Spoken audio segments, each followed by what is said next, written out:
Wow, exciting times. We've covered all of the requisite theory now. We have described the data sets that we're going to be working with. We have written some code to transform natural language into vector space and pre-process natural language. Now is the time that we actually build a sentiment classifier. So we're going to read in natural language data, 25,000 movie reviews, half of them positive, half of them negative, and we're going to train a deep neural network to classify those documents, and then we're going to test it on 25,000 movie reviews as well, and we're going to look at the performance on this area under the curve of the receiver operator characteristic. Cool, let's do it. So I, as always, have already created the notebook for you. It's this dense sentiment classifier here, but we are going to recreate it now for this demo so that I can explain why we took all of our particular steps. So I'm going to give this notebook a name, and we're going to give this notebook a title, and we can write a little something about it. We're going to classify IMDb reviews by their sentiment. So, of course, we need to load our dependencies. And we are obviously going to need Keras, our deep learning high-level API on top of TensorFlow. We're going to bring in a Keras dataset, which is the IMDb dataset that I have already described. From Keras, we're going to do something called sequence padding, which I will explain when we get to that point. And we're going to be building a sequential model. This just means that all of the layers in our neural network feed sequentially, linearly, one into the other. All of the models that we built in my previous live lessons were also sequential, although not all of the models in this live lessons will be. Stay tuned for that later on. We are going to import some of our favorite layers from the previous live lessons. We're going to be importing the dense layers, we're going to be importing a flattened layer, and we're also going to be using dropout, which you import as a layer in Keras. So let's grab those guys, dense, flatten, and dropout. We are going to need a new kind of layer. Keras very conveniently has an embedding layer. So let's add that right now to our board. We've talked about vector space embeddings a number of times now. We've made them, we've used a lot of specialized functions to do it. Now we're going to be using a Keras layer to do it very quickly ourselves. Embedding layer. Perfect. Then we're going to use a callback called model checkpoint. In the previous live lessons, we used a callback for our TensorBoard. We won't have very many epochs in these live lessons, so we don't need to have TensorBoard out. We can just manually look at our results, but we will be using this model checkpoint to save results from each of our epochs, so we can go back and see what was going on there. We're also going to be importing OS just for doing a little bit of file management in our operating system. We're going to be importing from scikit-learn some metrics. We're going to be importing the ROC AUC score, the receiver operator characteristic area under the curve score, so we can calculate this bad boy all in a single line. And we're going to import pandas so that we can work with data frames. And we're going to import matplotlib for charting some of our results. And we also want our results to be output inline in this notebook, so we'll use this notebook magic, matplotlib inline. We're going to need to set hyperparameters for our model. This isn't exactly a helper parameter, but we want to have an output directory. So let's specify that. Our output directory is going to be in this model output directory, and then we're going to specify within that model output directory a subdirectory called dense that's specific to this model that we're running in this notebook. We have some training hyperparameters, so the number of epochs that we're going to train for, let's go with 4. And we're going to have a batch size of 128. So that is our mini batch size for our gradient descent. I have been playing around with these models a bit, so I know that these values are pretty good starting points. And we also have some hyperparameters for our vector space embedding. So we need to set our number of dimensions. Let's set it to 64, just like we were in the previous notebooks. Let's put a cap on our number of unique words. We'll set it to 5,000 for now, which is the same value that Moss and his colleagues in their 2011 paper used. That may not be optimal, but we'll stick with it for now as a starting point. The number of words to skip. So these are the most common words. We're going to skip the top 50. So we're doing this in lieu of removing stop words. And this is, again, a protocol that was suggested by Moss and colleagues in their 2011 paper that we're getting these IMDb data from. So let's just use that as a starting point. And we're going to set our max review length to 100. So that means that if our review has more than 100 words, we're going to be truncating the review. We need all of our reviews to have the same length for this approach that we're using. And the longer your review, the greater the dimensionality of your model fitting, and the longer it takes to train. So we also need to decide on what kind of padding we're going to have. So if our review has less than 100 words, we need to pad it out with a padding character so that it has a length of 100 anyway for modeling purposes. And so we're going to say that both our padding type as well as our truncation type are pre. That means that if our review is shorter than 100 words, we add the padding to the beginning.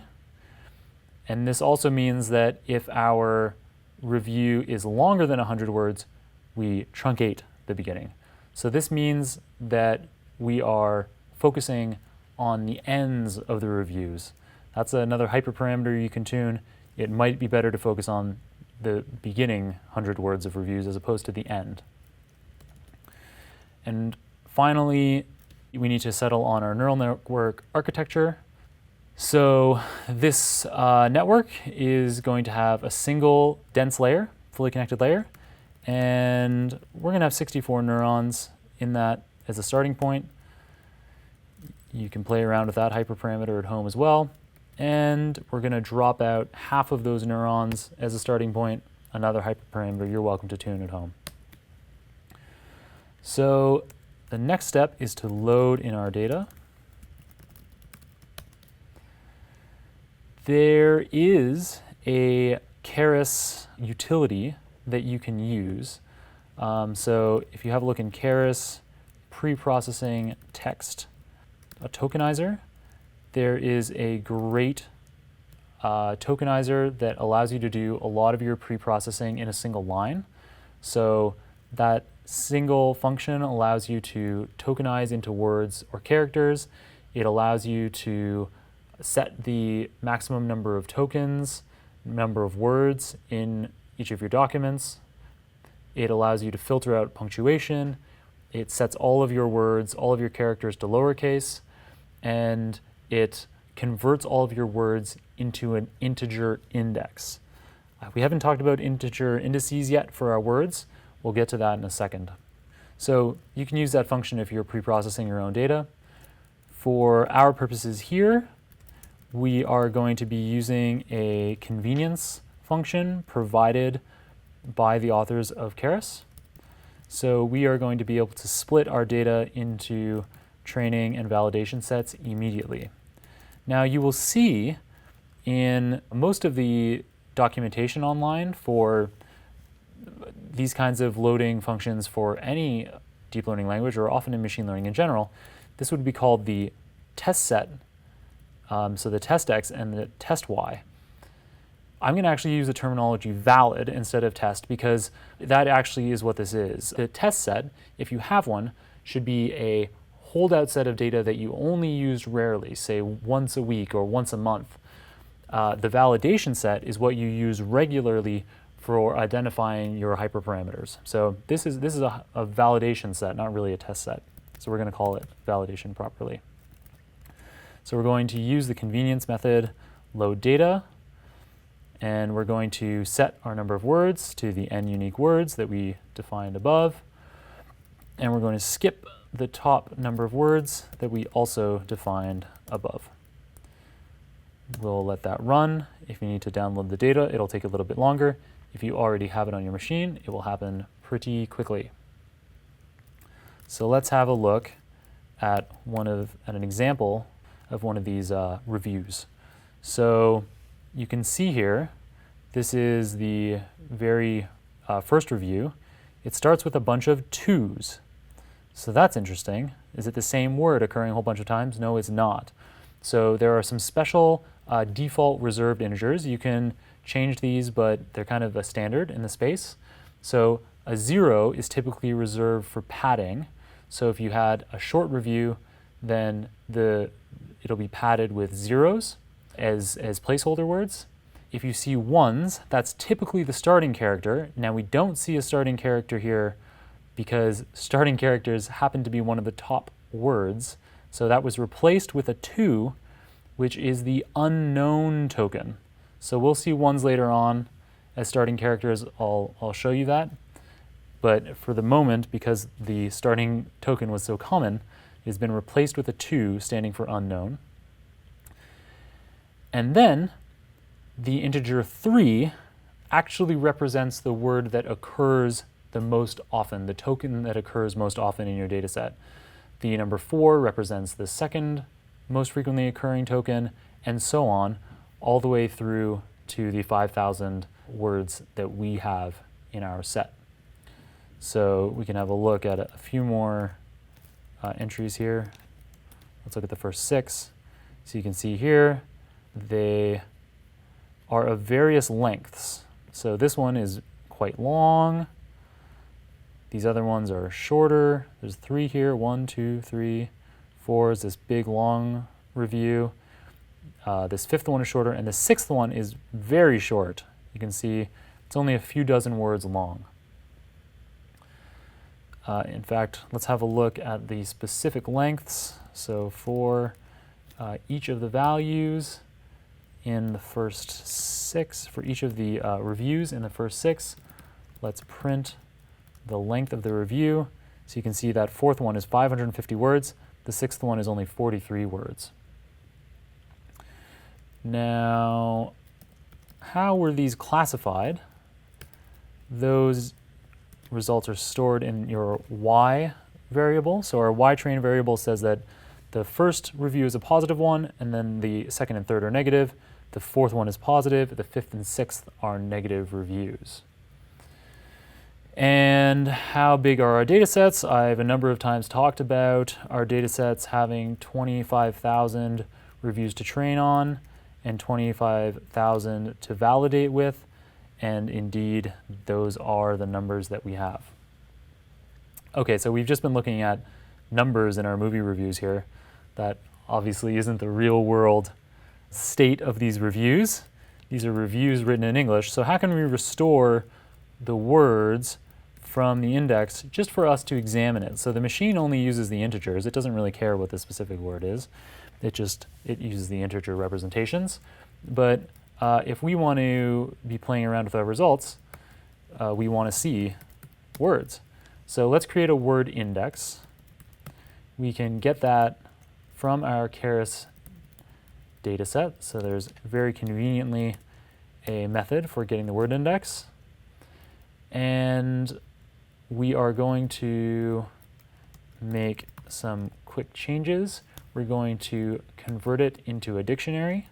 And we want our values in the dictionary to start at 3, because of how the 0, 1, and 2 are reserved for padding, starting tokens, and unknown tokens, respectively. So for K and V in word index items. And then we need to assign those padding and start and unknown token ourselves. We need to specify that for our dictionary manually. So we can do that quickly here. We're creating these labels. UNC is a very common abbreviation for that, as is PAD. And so now we can have a look at our word index. Let's see how it looks. Here we go. So the word fawn is represented by the index 34704. So that means it's not a very common word. In the way that we loaded the data, we're only looking at the 5,000 most frequently occurring words. So even words like arranged are being cut out. But words like bringing are being retained. Wooden is one of the words that we're working with, and so on. Errors, dialogues, those are all in the top 5,000, so those are some of the words in the data set that we have selected for and are training on. So we just want to flip this dictionary around for a later step. So I'm calling it index word. We're just going to quickly flip our keys and our values around. This will make it easier for a later step. And so let's look again at the first review. So it's just a bunch of integers. We know how many integers. It's specifically 218 integers representing 218 words.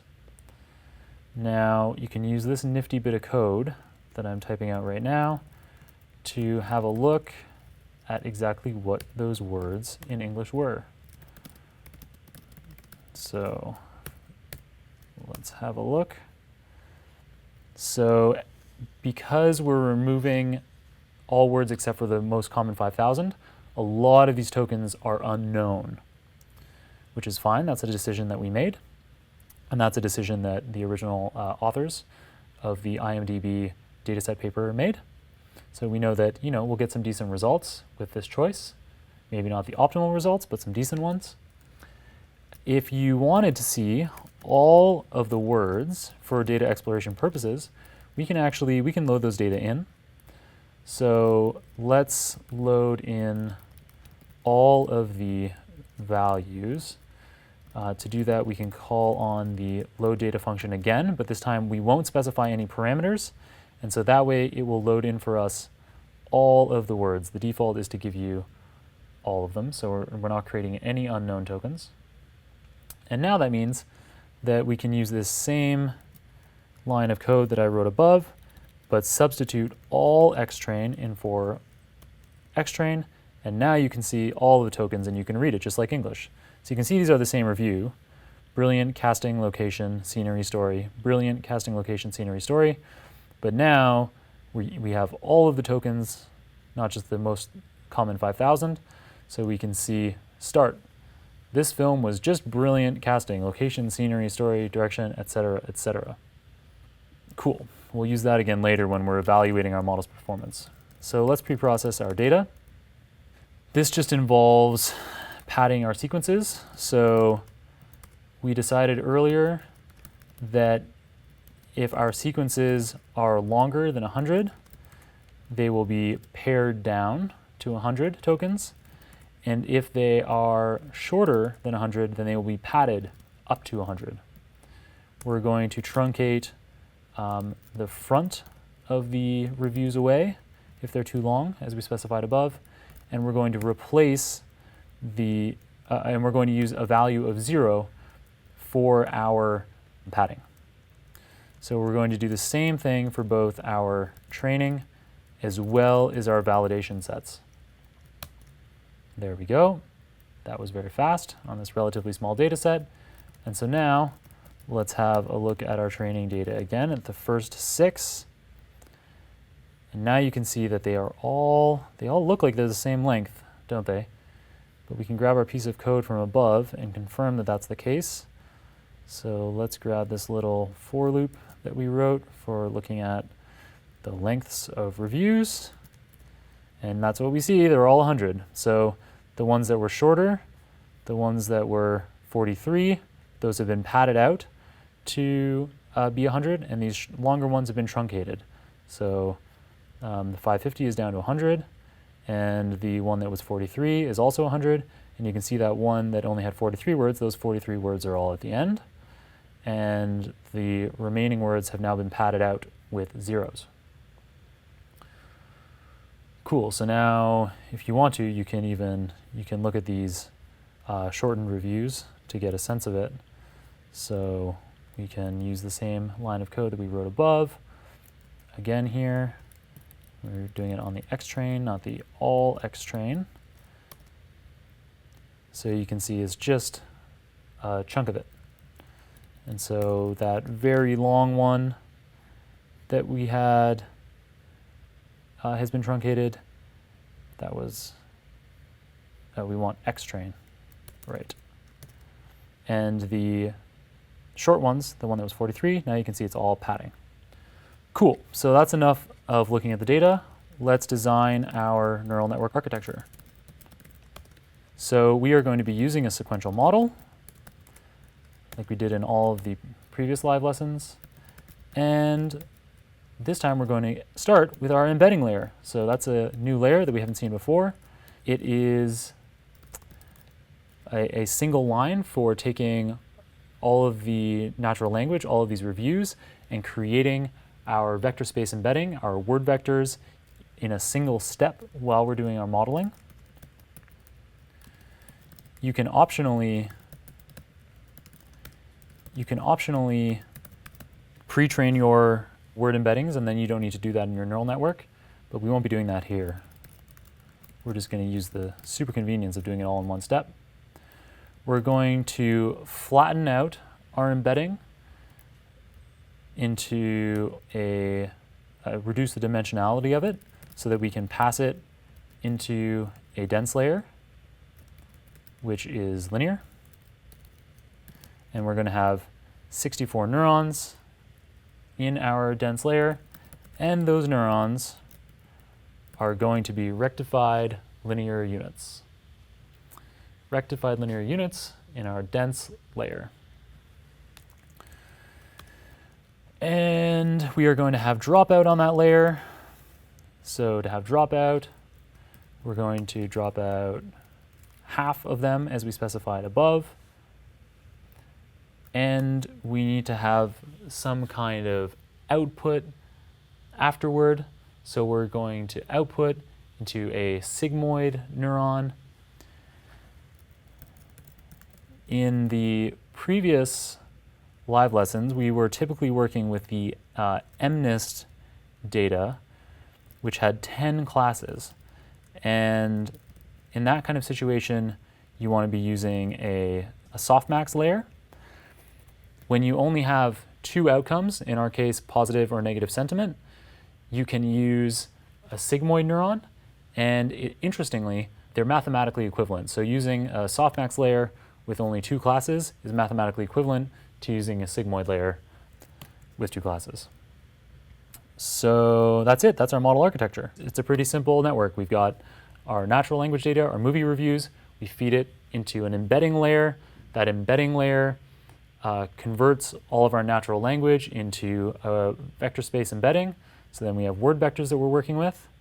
We flatten those word vectors for our dense layer. Our dense layer has 64 neurons, and it will learn which word vector representations are predictive of whether it's a positive or negative review. Let's have a look at the model summary. We can see all of those layers. So our first layer is the embedding layer, and then we flatten things. We have the dense layer. Let's have a look at some of these specific numbers. So we have 64 dimensions in our embedding. We have 5,000 unique words, and so that's how we end up with the 320,000 parameters by multiplying those two values together. So each of our 5,000 unique words has 64 dimensions, representing 320,000 values. And then we flatten things. When we flatten the data, we end up with the output is only 6,400, and that's because it's our maximum review length, so the number of words that we can have in a given review multiplied by the 64 dimensions that each of those words has in the review. And then we have a dense layer that takes in those 6,400 reviews.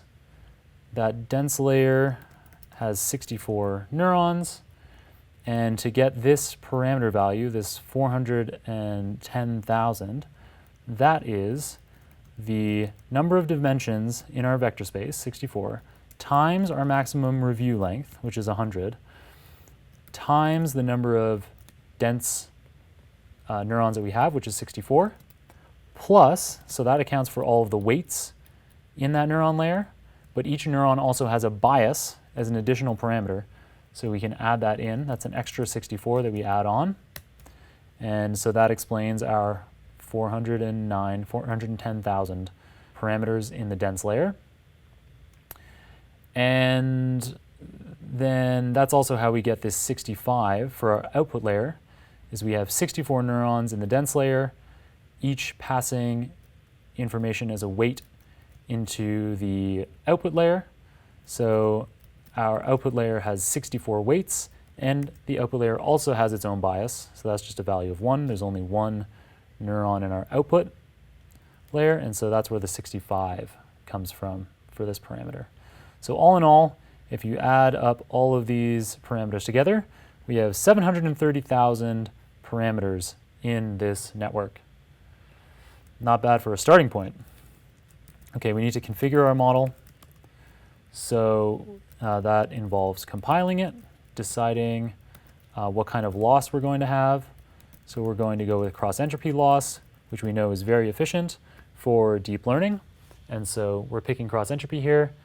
When we were working with the MNIST digits, we had 10 classes. So the kind of cross-entropy we're using was categorical cross-entropy, which works for a multi-class problem like that. When we only have 2 classes where we're distinguishing zeros from ones, we can use binary cross-entropy. So that's what we're using here.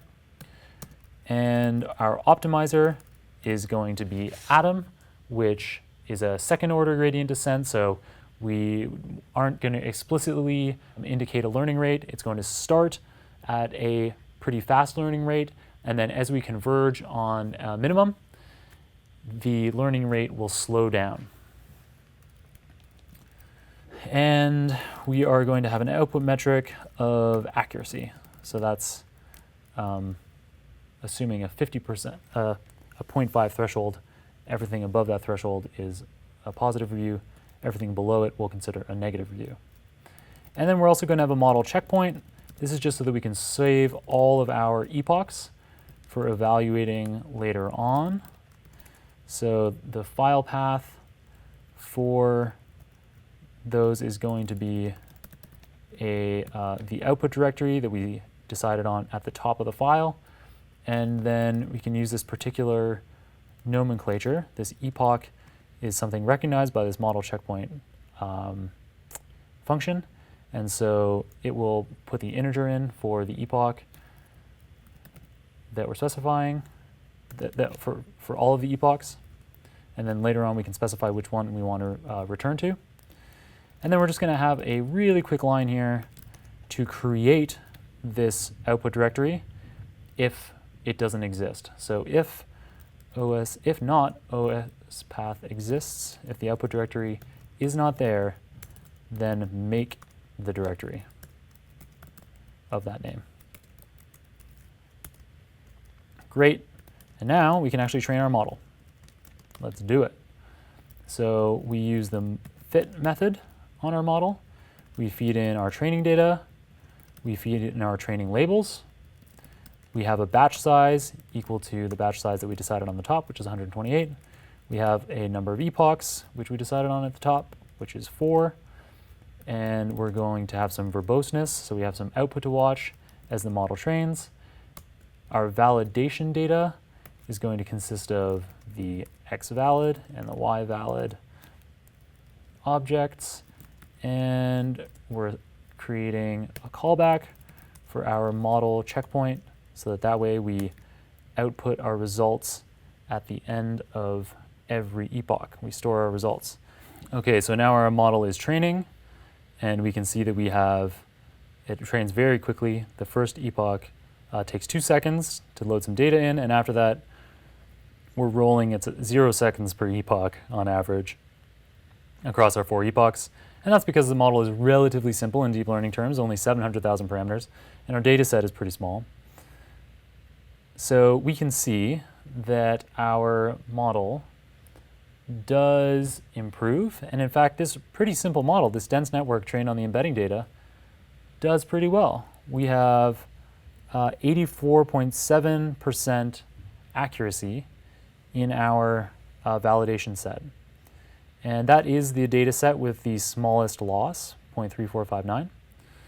So let's look at those particular results in a little bit more detail. So this is why we created the callback, so that we can load our weights back in from the run that we think is most interesting. So we're going to load in weights 01. And the reason why, so the second run is the best, but we're using 0 indexing, so this is 0, 1, 2, 3. So the second weights file is labeled 0.01. And then we can calculate our y hat, our predicted values on our validation data set with this predict proba method. And we run that on the validation data. Cool, that was very fast. And we can look at any one of the individual values from in there. So you can see that for the first review in the validation data set, it assigns a 0.88 probability that this is a positive review. So it's pretty confident about that. And we can actually look at the results across all of the predictions that it made. So we can do that by using this quick little plot function that I put together, and we're putting a threshold, an orange vertical line at 0.5. So these are all of the predictions. You can see that for many of the movie reviews, it assigns a low score near 0. For many of them, it assigns a high score near 1, indicating negative or positive sentiment prediction, respectively. And this orange line here in the middle is indicating where that threshold is in terms of accuracy. So any prediction above 0.5 is being classed as a positive prediction. But now that is the kind of the overly simplistic metric that's only taking into account that single threshold. If we want to calculate the area under the curve across all of the thresholds to get a sense of how this model works more broadly, we can calculate our percentage of the area under the curve by calling the ROC-AUC score function that we loaded from scikit-learn. We throw in our y hat values that we calculated up here, which are the predicted y values, y hat, and we throw in our true real world y values from the validation data set, and we want a percentage, so we'll multiply it by 100. Make sure it's a float value by having a 0 behind the decimal, and then to just have a look at the look at this a bit rounded as opposed to the raw value, we can look at this rounded to 2 decimal places. So we have 93% of the area under the curve accounted for in this pretty simple model. So that's pretty good. It shows you the robustness of this approach.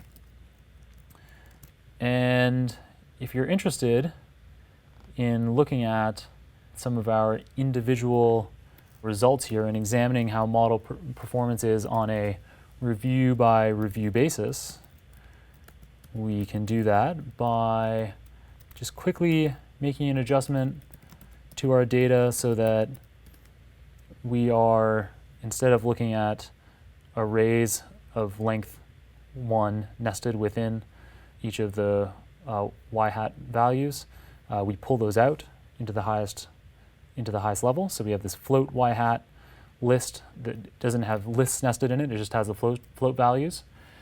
And we can create a little data frame of our y's. So we can create a data frame with pandas. We zip together our y hats with our y valids, and we assign it a nice column name, which is y hat and y. Now we can have a look at the top of that data frame. So you can see our y hat values and our y values. So here's our y hat values on the board, our y values on the board. Those are the same as in our data frame here.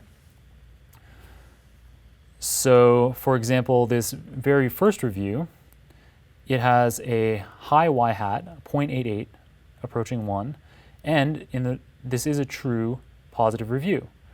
So we can use the same line of code as we used above to have a look at what this actual review was.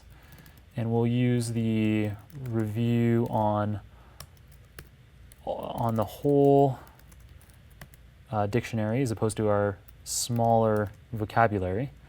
So you can see it says here that this is indeed a positive review. It says his portrayal of John was Oscar-worthy and he should have been nominated for it. So you can tell it's a positive review. We have positive words like outstanding in it, masterpiece. These are the kinds of words that the model would be learning are predictive of a positive review. Now let's have a look at a negative one. So this seventh one here, index 6, it has a y hat of 0.04. A 0.04 is a very low score, and it correctly classified this. This is indeed a negative review. So let's have a look at this negative review and see how that looks. Well, yeah, and it sure is. You can see how that got a 0.04 probability because it says, this movie is horrible. You won't believe this hunk of junk. Horrifically, badly. You can see how these kinds of words are the kinds of words that the neural net would learn are predictive of a negative review. And one last kind of thing we can do here is look at the instances where the neural net was wrong to try to get a sense of how we could improve our model. So let's pick an instance where the real world classification was negative. So the movie review was rated negatively, but our model assigned a very high y hat. So let's have a look at 10 instances of that kind of situation where the y hat was above 0.9. So you can see here all of these have very high y hats. They're predicted by the model to be positive, but in fact they are negative reviews. So let's have a look at one of those and get a sense of what the model could be doing wrong. So let's look at number 489 here, because this is the most positive review here. It has a 0.98, but it's incorrectly classified. So let's see what it was doing. So it says that this movie was low budget, but still creepy enough to hold your interest.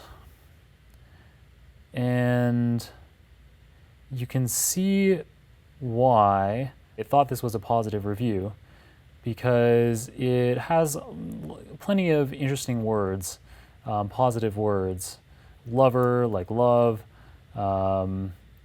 interest. So overall, you can see there are some positive words in here, not very many negative words, and so it's unsurprising that it got this one wrong. And then we can look on the opposite side, so we can use the same line of code to have a look at situations where it assigned a positive review, but in fact, or it assigned a likely negative, so less than 0.1 chance, but in fact this was a positive review. Whoop, you have to close parentheses there. We want less than 0.1, not greater than 0.1. So here are a bunch of instances of quite low probabilities of this being a positive review, yet the movie was indeed positive. So we can look at 927 here as one of the most extreme cases. So let's have a look at the text from that review. 927. And so you can see that this is a positive review, but it contains lots of negative sounding words. So things like are in danger of going down and being blown away. These sound like kind of negative words, confused. And so we need a more sophisticated model that can take into account more complex things than just these single words. The dense or fully connected model is overly simplistic. So up next, we'll build something more sophisticated.